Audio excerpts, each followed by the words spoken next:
Eh, tu savais pour Forrest Gump?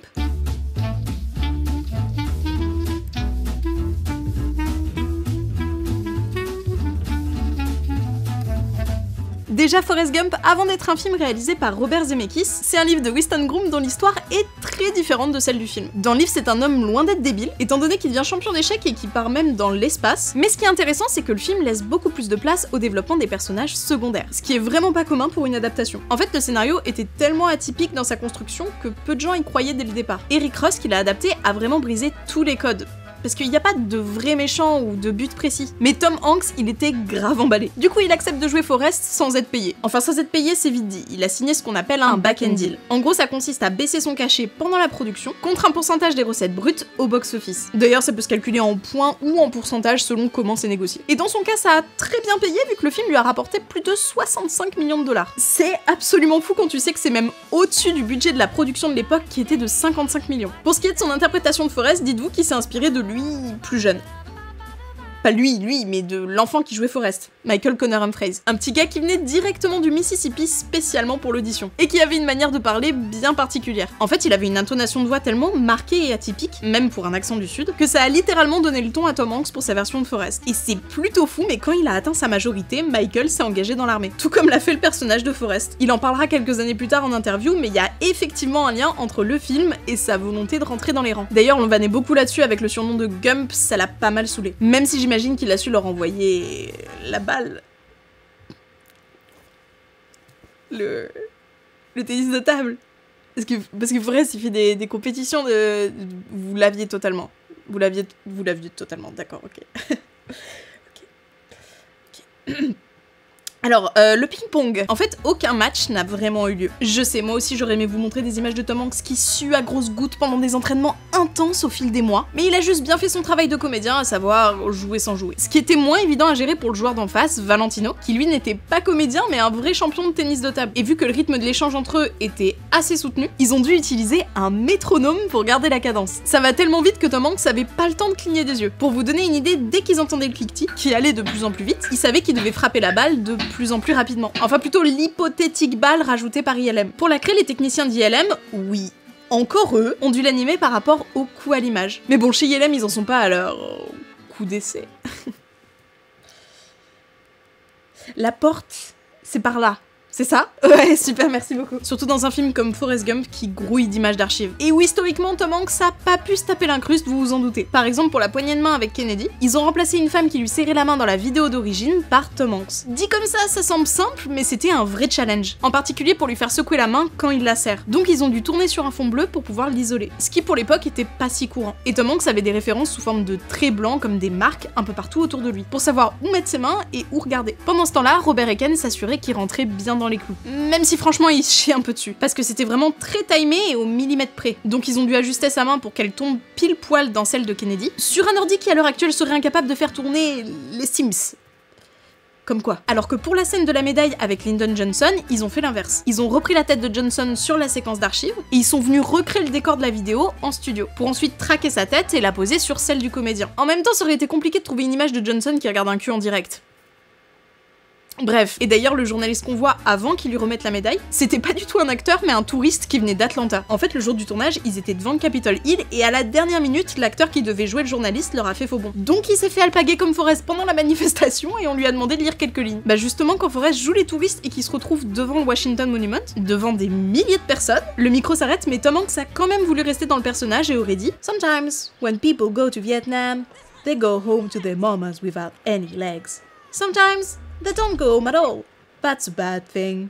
That's all I have to say about that. » Référence bien sûr au lieutenant Dan qui a perdu ses jambes pendant le combat. D'ailleurs c'est assez drôle parce qu'il devait porter des bas bleus pour qu'on puisse enlever ses jambes plus facilement en post-production. Par exemple pour la scène du motel, ils ont tourné une séquence avec la table sans acteur, puis une autre où il pouvait passer ses pieds sur la marque au sol de la table. Et pour la séquence de l'hôpital, son lit avait des trous pour ses jambes. Lit dans lequel Tom Hanks aurait sûrement apprécié s'allonger après la séquence de la course parce que ses jambes à lui elles étaient en feu. En fait à la base cette séquence elle a été inspirée d'une vraie course qui s'est passée en 1982 pour collecter des fonds pour l'American Cancer Society. Tahiti. À l'âge de 16 ans, Luis Michael Figueroa avait traversé le pays de New Jersey à San Francisco. Mais en attendant pour Zemeckis, cette séquence ça a été l'une des plus compliquées à tourner et pour plein de raisons. Déjà, la logistique. Parce qu'entre le calendrier de la course où il devait sillonner tout le pays et la continuité de la barbe de Tom Hanks, oui, ça a l'air bête, mais ça a son importance, c'était un bordel pas possible. Et en plus de ça, très clairement, ils en avaient pas les moyens. Cette séquence, à 48 heures près, ils pouvaient pas la tourner. Elle a pu exister uniquement parce que Zemeckis et Hanks ont décidé de se partager le coût du tournage. Pour continuer sur ma lancée, la course, la lancée. Alors, ça, c'est les mots de passe de ma chaîne. Si.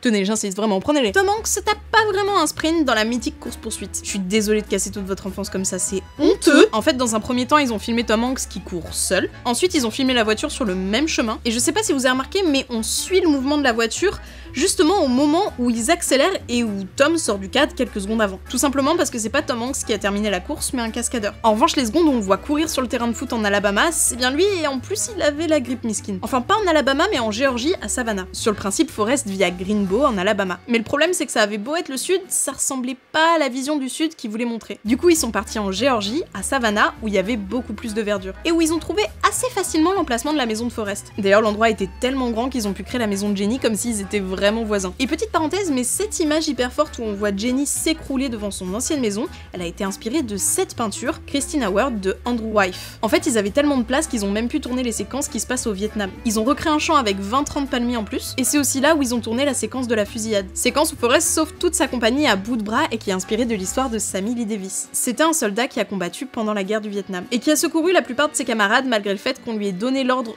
de ne pas bouger pendant une attaque de Viet Cong, en se prenant effectivement des balles dans le derrière. Bon, alors techniquement c'est vrai que Tom Hanks a beaucoup moins galéré à secourir Booba que Sammy ses hommes, surtout au moment où tout explose derrière eux, parce que pour le porter sur la fin de la course, Michael T était en fait soutenu par une grue. Michael T, dont le personnage de Booba lui a pas mal collé à la peau, enfin surtout aux lèvres, parce qu'après le tournage de Forrest Gump, il a vraiment eu du mal à retrouver des rôles. En fait, tout le monde pensait que c'était ses vraies lèvres alors qu'on lui avait rajouté un gonfleur dentaire pour lui donner du volume. Limite, j'aurais plus cru à une déformation du visage chez Tom Hanks, vu qu'il s'est littéralement pris un réacteur d'avion sur la tête pour la scène de la tempête. Ok, j'abuse un peu, mais il était quand même bien trop proche. Vu qu'ils sont chauffés à tourner dans des conditions réelles, et franchement faut assumer, je vous refais pas un dessin des joies de tourner en mer, ils ont fait ça sur un vrai bateau en pleine nuit. Donc ils avaient des canons à eau, de la pluie, et un réacteur d'avion pour faire du vent, et des projections. Alors certes c'était un prototype, ce qui est la réflexion était peut-être même encore plus dangereux, mais un réacteur en pleine face pour une scène d'ouragan, ça reste quand même très démesuré, même s'ils ont récupéré beaucoup de crevettes. Et en parlant du Booba Gump Shrimp, sachez que vous pouvez vraiment manger là-bas. En fait, après le succès du film, les Rusty Pelican Restaurant et Paramount ont décidé de collaborer pour créer le premier restaurant Booba Gump Shrimp à Monterey, en Californie. Aujourd'hui, c'est genre une chaîne mondiale de restaurants de fruits de mer, dont les points sur la carte du monde de leur site sont des raquettes de ping-pong. Ce n'est pas une blague, et où les 29 restaurants aux États-Unis n'en ont aucun en Alabama, ce qui n'a aucun sens, mais où Chris Pratt a travaillé en tant que serveur à Maui quand il avait 19 ans, ce qui l'a aidé à rentrer dans le milieu du cinéma.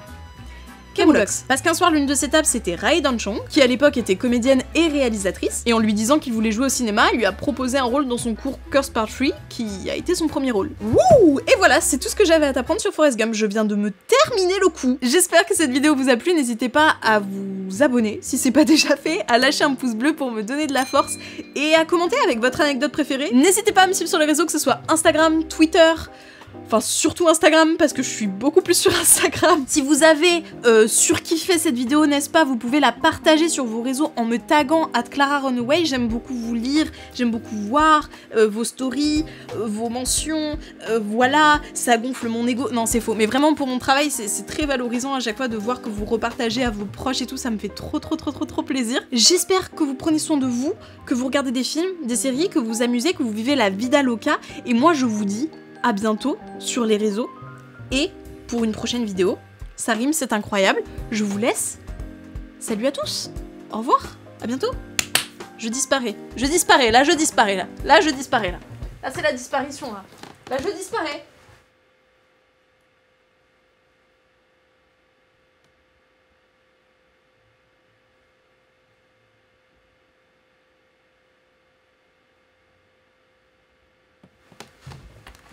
Aïe. Salut.